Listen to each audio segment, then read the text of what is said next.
Hi everyone, welcome back to the channel and to another Finding Inspiration Friday, where I take inspiration from my everyday life and the things around me and use that for a coloring page. I get a lot of positive feedback with these videos, which makes me so happy because they are my favorite ones to do. This video will come out on March 17th, which is perfect timing for my inspiration. So my inspiration comes from my favorite dance and music production, Riverdance. I was a senior in high school when my mom told me I had to watch this program on PBS. I was a tap dancer at the time and she thought I would enjoy the dancing. And from that point on, I was hooked. I made it a tradition to watch Riverdance every St. Patrick's Day with my family. And when I get to see it live, I just get chills and teary-eyed. There's just something about the music and the dancing that is just so magical. My favorite is the original with Gene Butler and Michael Flatley, but all the productions that have come out after have amazing talent too. Now, going back 13 years, I'm really dating myself here, I took my two kids to an Irish pub on St. Patrick's Day, and they had some local Irish dance group doing some performances. My daughter was 5 at the time, and she was really jumping around to the music, so I thought I would find out about the school and, selfish reasons too, wanted to sign her up for Irish dancing. She is now a senior in high school, and this will be her last year dancing in competitive Irish dance.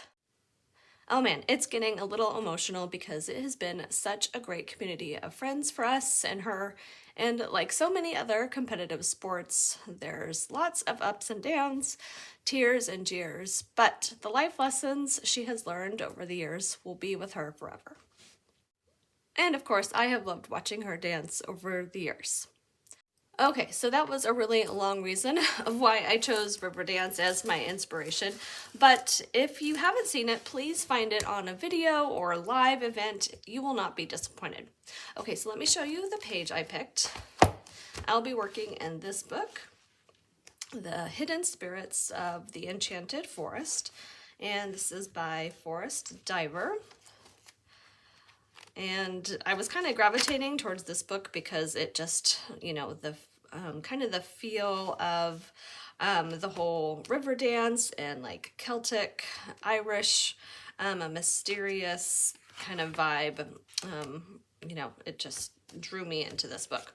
So I was lucky enough to find a page that had what looked like a dancer. Now, granted, I know this is not what Irish dancers look like because they're known to keep their arms down, but Riverdance is a little bit more expressive. There's also a flamenco dancer who probably moves more like this in the production. But it's really the feel of the image that I was going for. Her hair is very flowy, like water, so this can represent the river. And here is just a small line of one of the descriptions of the scenes. So it moves through the dawn of history as the river moves through the land. So I'm taking colors for some of these pictures for my color palette. So blues, greens, and purples. Also pretty much they are the colors of the front cover too, which I didn't plan, but it just happened to go like that. And I'm going to be using Ohuhu Alcohol markers. These are single-sided pages, so any chance I can get to use markers, I'm all for it. And then I haven't decided, I will probably do some color pencil shading just to get some deeper contrasts in there. And then I also bought this. Here, I'm going to move that so I don't get paint all over it. This Color Shift paint, acrylic paint by Folk Art, and it is, let's see, pastel purple. And let's see if I can show you guys. But yeah, it is like so pretty. So I'm hoping I can incorporate that somewhere on the page. All right, so that is that. I will do some real-time coloring, some speed coloring to get you a finished page at the end. These pages usually go pretty quickly, so let's get started. Okay, let's start off with some purple for the body. I'll be using two shades of purple. This is the lightest of the two. And I'll just do a base layer first, trying to make sure I'm not coloring too much into the leaves. Sometimes using these alcohol markers, you just have to be careful because they do kind of bleed. It's nice when you have a thicker line like around the body here, but yeah, sometimes around the leaves, it's hard to get into those little areas. All right, and then the next shade of purple will be my darker shade, and that will be my shadow. So I'm just going to put that more on the right side of her body, and then I'll blend it out with this color also. All right, I found a couple pieces of music here that I thought I would add to the video. They are not from Riverdance, unfortunately, but they do have some Irish Celtic sound like ambiance. So hopefully you enjoy. I'll come back on and talk through whatever I do after this.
For her hair, I'll be using blue shades because it is going to represent the water. So I'm going to start off with the lightest blue and just kind of do a base coat all over. And then I'll create a more gradient effect at the ends of her hair. And then, so with the darkest blue at the tip and then fading it to the lighter.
I wanted to point out the difference between these two because the back of the page is black. The wetness of the marker makes the color a little deceiving. So once it's dry, it is much lighter. All right, these big fern-like leaves, I'm doing in a more blue-green shade. I'll do a base layer first, and then I'll finish them off with the darker shade and then blend in a medium shade. So most of these leaves on the page I will do in this way, darker at the bottom and then lighter at the top of the leaf.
All right, so I've done some blue-green leaves and then more Kelly green leaves, and now for some more yellow-green leaves. Same technique, a light base, and then add the darker color at the base and then blend.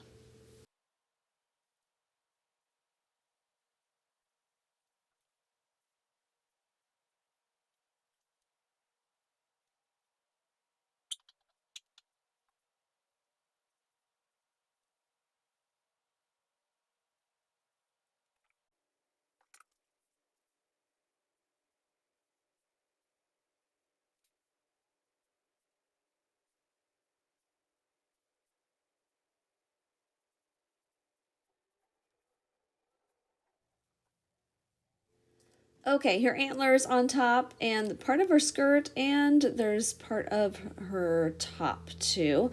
It's going to be more of this pinkish purple, and then the water lilies I'm going to be doing in even a more pinkish purple. And then again, shading with a darker shade, and then I also have some medium shades too that I'll be using to blend.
All right, and then I'm just finishing off some of the shading with some dotting methods right there at the base of the flowers, and just working a few dots up towards the top.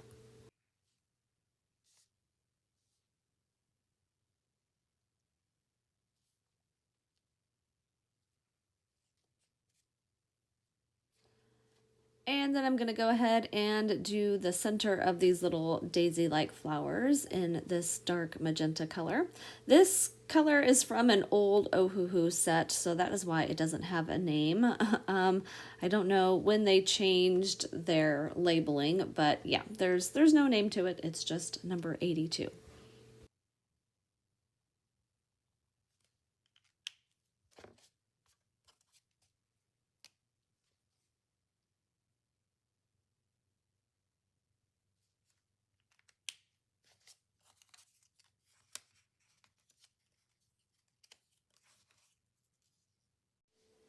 All right, these next flowers remind me of artichokes, so I'm going to be using a combination of green and purple.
All right, and I really debated in my mind about the rest of these leaf shapes flowing up.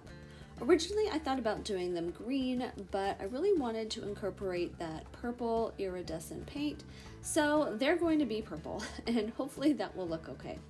I think putting a marker layer down first will help add body to the paint and to the color, and it won't be a huge deal if it's not perfectly covered in paint because you'll be able to see a little bit of this purple poking through.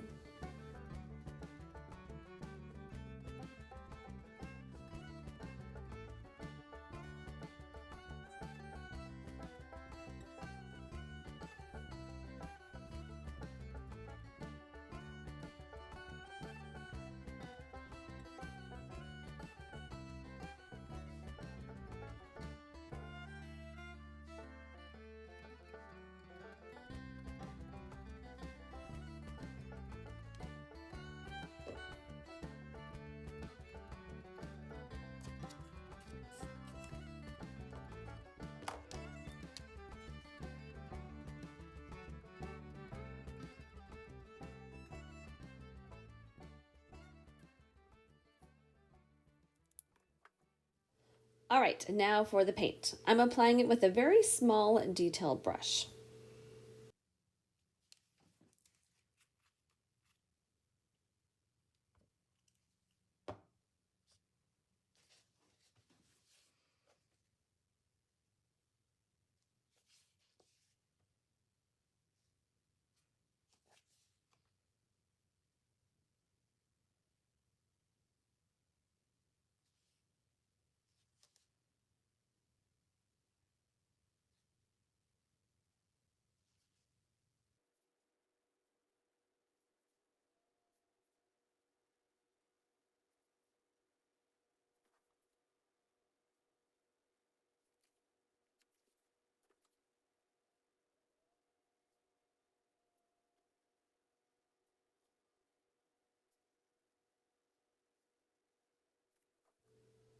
Ooh, okay, that looks really pretty. I like the way the color shifts to this silvery blue. It fits well with like the water flow, but then it will shift back to a purple in the certain light, which I think helps balance out those pinkish purple flowers on the right side. So yeah, I'm really happy with that. All right, she is almost finished. I'm gonna add some quotes, like the quote that I read at the beginning of my video about the Riverdance. And then I might put Riverdance down at the bottom corner also. And then we can compare it to the picture of Riverdance and see the color palette. The color palette of these Riverdance photos are so pretty. And I think I did a good job of picking up the colors in the photos. All the different greens look nice together, and I like the contrast of the pink water lilies in the blue hair. And of course, that touch of glitter from the paint, it adds a nice touch. Well, this was a nice little tribute to one of my favorite family traditions and a touching closing to my daughter's last time dancing during the St. Patrick's Day season. I hope you all enjoyed, and this has inspired you to 1. Watch Riverdance or go out to a pub tonight and see some Irish dancers. And 2, I hope this inspires you to look around your world and get inspired for your next coloring page. Thanks again, everyone. I'll see you soon.